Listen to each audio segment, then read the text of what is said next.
Amid the ongoing fierce fighting in Ukraine, attempts by several countries to initiate a peace process accelerated. While the West continues to arm the Kiev regime, China is taking the role of the main mediator for peace between the warring countries. In February of this year, China presented its 12-point peace plan, which Russian President Putin assessed as a possible basis for a diplomatic resolution. In April, for the first time since the beginning of hostilities, Xi Jinping held telephone talks with Ukrainian President Zelensky.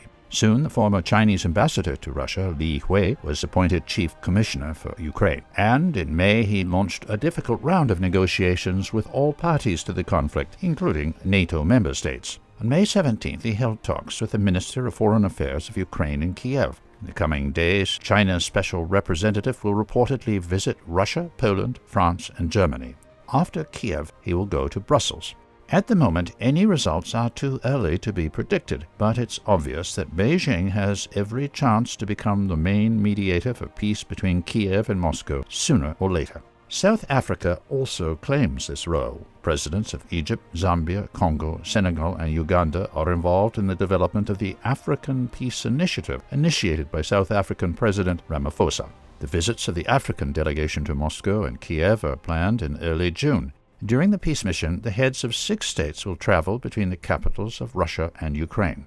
In his turn, Pope Francis has repeatedly expressed his readiness to become a guarantor of peace in Ukraine, but he clearly does not take a neutral position in the conflict. The pontiff asked Russian President Vladimir Putin to stop this spiral of violence and death, and Zelensky to be open to serious proposals for peace.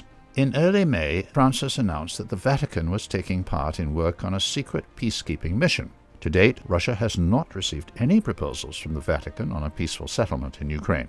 During his visit to Rome on May 13th, Zelensky claimed that Kiev does not need intermediaries in negotiations with Moscow, because the dialogue should be based on his peace formula, which is out of touch with reality on the battlefield and was rejected by Moscow.